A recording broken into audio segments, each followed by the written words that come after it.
अंबरनाथमध्ये एका चायनीजच्या दुकानातून घातक हत्यारं हस्तगत करण्यात आली आहेत। या प्रकरणी शिवाजीनगर पोलिसांनी चायनीज दुकानदाराला अटक केली आहे। अंबरनाथच्या मोतीराम पार्क परिसरात सिम्बा चायनीज कॉर्नर हे चायनीजचं दुकान आहे।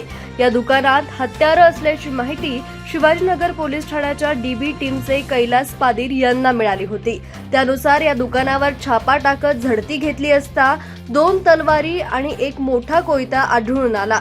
या प्रकरणी चायनीज दुकानदार श्रेयांश मल्होत्रा याला शिवाजीनगर पोलिसांनी अटक केली असून त्याने ही हत्यारं दुकानात का ठेवली होती याचा तपास सुरू असल्याची माहिती शिवाजीनगर पोलीस ठाण्याचे वरिष्ठ पोलीस निरीक्षक प्रमोद पाटील यांनी दिली आहे।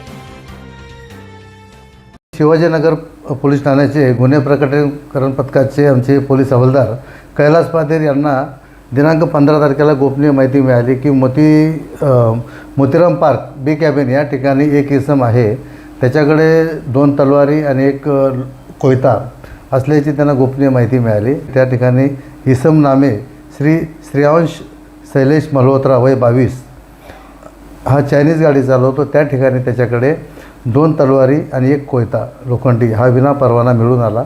त्याच्यावर शिवाजीनगर पोलीस ठाणे या ठिकाणी भारतीय हत्यार कायदा 425 महाराष्ट्र पोलीस कायदा कलम 37(1) 135 प्रमाणे गुन्हा दाखल करण्यात आला आहे। तसेच या गुन्ह्यामध्ये आणखी कोणी आरोपी आहेत का, त्याचे सहकारी आहेत का, किंवा याने कुठून ते हत्यार आणले आहेत याविषयी सखोल तपास करत आहोत।